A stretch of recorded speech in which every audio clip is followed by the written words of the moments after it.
कुरान शरीफ़ में ज़िक्र आहे ऐं ये रजब शरीफ़ जो महीनो आहे हीअ आहे मेराज शरीफ़ जो महीनो। सो मेराज जी मुनासिबत सां हिकिड़ी ॾाढी सुठी ॻाल्हि ज़हन में अची वई। मेराज शरीफ़ जो ज़िक्र क़ुरान पाक में बि आहे, हदीस सां साबित आहे। ऐं उन खां पोइ हीउ फलाणो महीनो रजब शरीफ़ जो आहे, 27 रजबी ते रब करीम महबूबनि करीमनि खे मेराज शरीफ़ करायो। सो उहो असां अहल सुन्नत जो अक़ीदो आहे त महबूब करीम अलैहिस्सलाम जे बल क़ुरान पाक में बि आहे सुब्हानल्लज़ी असरा बिअब्दिही लैलन मिनल मस्जिदिल हराम। पाक आहे उहो रब, पाक आहे उहो रब जंहिं पंहिंजे कमाल कुदरत सां पंहिंजे हबीब करीम खे राति जे थोरे हिसे में सुजागी सां मेराज करायो। इन लाइ उहो पंहिंजे हबीब करीम खे पंहिंजी कुदरत जो निशान ॾेखारे। बेशक उहो समीब आहे, बसीर क़ुरान पाक में आहे। वरी वनज में हवा में बि इहो ज़िक्र आहे त कसम आहे उन चमकंदड़ सितारे जो जॾहिं पंहिंजी जाइ ते हटियो नबी साईं मेराज अचणु वञणु पर आहे त मां ज़ागल बसर व मां तगा त हूअं हिकु चमकंदड़ नूर जी का शइ मां ॾिसंदो अखियूं खेरा थी वेंदियूं। मिसाल तौरु सिज में ॾिसंदा थी त अखियूं बेनूर थी वेंदियूं आहिनि थोरियूं अखि में। त मां ज़ागल बसर व मां तगा रब कई त फरमायो मुंहिंजे बाबू जॾहिं मुंहिंजो दीदार कयो न बाबू खे अखि छिंबी बि कान, ईअं पर रूबरू मुलाक़ात थी दीदार थियो। तो पोइ उन राति मशहूरु आहे जो सभिनी महू करीम जे दरवाज़े सुबुह साण अबू जहल पहुतो। बसि पोइ कुदरत जो निज़ाम आहे, कुदरत पंहिंजा निज़ाम पाण थी बहितर सम्झे। जीअं राति मेराज थी मके पाक में उन राति वरी अबू जहल सुबुह जो सवेल महू करीम दरवाज़ो ठुकायो। महू करीम ॿाहिरि निकिता चई मोहम्मद तूं रोज़ रोज़ नयूं ॻाल्हियूं कंदो आहीं, अॼु का नई ॻाल्हि त असांखे ॿुधाए। महू करीम बी अॼु तोखे चङी तरह ॻाल्हियूं ॿुधाए। ऐं बैतुल्लाह शरीफ़ में जिब्रील अमीन आयो, आराम हुयुसि, मूंखे उथारियईं कि तुंहिंजो रब तुंहिंजे दीदार लाइ मुश्ताक़ आहे। हिकिड़ी बहितरीन सुवारी खणी आई जंहिंजो नालो बुराक हो, उन ते आउं चढ़ी वेठुसि। पोइ पहिरियों आसमान उन स्पीड ई आई जिते इंसान जी नज़र पवे पर उन जानवर जिते नज़र ते पई उते उन पेर ते रखियो, जेकी विख रखी ते जिते नज़र जी इंतिहा हुई।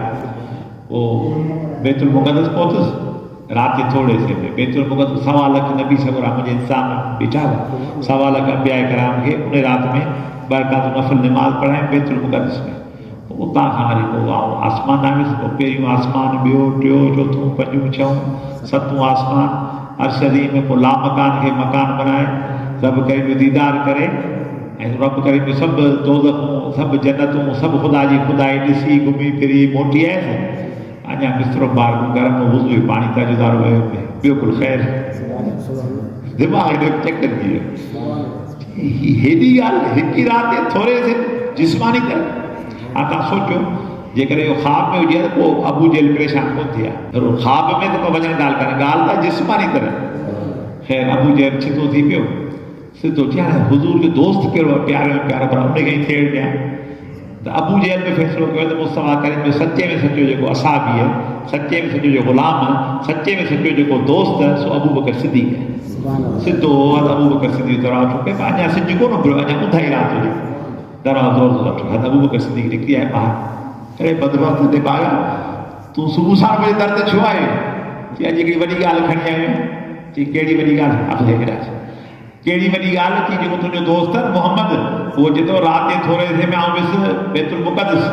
उहो पहिरियों आसमान, ॿियो नबियनि सां मुलाक़ातूं, कचहरियूं रब करीम जा दीदार थिया, कचहरियूं थियूं, मोटी आयसि, बिस्तरो गरम पाणी पियो वहे, तुंहिंजो दोस्त ईअं थो चवे। चई बसि इहा मामूली ॻाल्हि ईमान सां। चई बसि इहा मामूली ॻाल्हि, हीअ त मामूली ॻाल्हि आहे। त इन खां जेकॾहिं अञा हबीब करीम मुंहिंजो महबूब इन खां का वॾी ॻाल्हि करे न उहा मां मञण लाइ तयारु।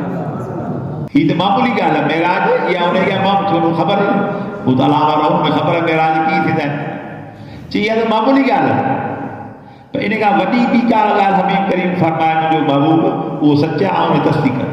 हाणे तव्हां ॿुधायो भला इन खां पोइ वॾी कहिड़ी ॻाल्हि?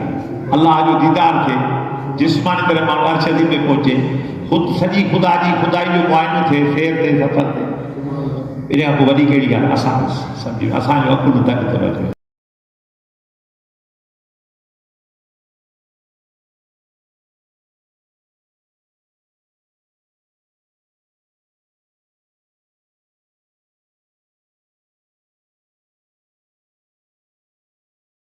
कहिड़ी खां वॾी ॻाल्हि पर वल्लज़ी जा बिसिद्क़ मुंहिंजो महबूब करीम सच खणी आयो। रसूल करीम सचो दीन खणी आयो, सचो इस्लाम खणी आयो, सचो मुंहिंजो पैगाम खणी आयो ऐं सचो मेराज जो वाक़ियो खणी आयो। वल्लदी जा बिसिद्क़, मुंहिंजो रसूल करीम सच खणी आयो। वसदक बि, ऐं जे माण्हू जी तस्दीक कई, जे शख़्सियत उन सच जी तस्दीक कई त वाक़ई सच सच आहे। उलाइक हुमुल मुत्तक़ून, इहो वॾे में वॾो परहेज़गार, पर परहेज़गार जो इमाम उहो जेको तस्दीक पियो करे। हाणे नबी साईं जी की रिसालत जी तस्दीक बि अबू बकर सिद्दीक़ कई, क़ुरान जी तस्दीक बि अबू बकर सिद्दीक़ कई, दीन इस्लाम जी तस्दीक बि अबू बकर सिद्दीक़ कई, ऐं नबी साईं मेराज जी तस्दीक बि सुन सिद्दीक़ कई। हाणे तव्हां अंदाज़ो कयो त असां बि उन जो केॾो मक़ाम आहे, दग थींदी आहे।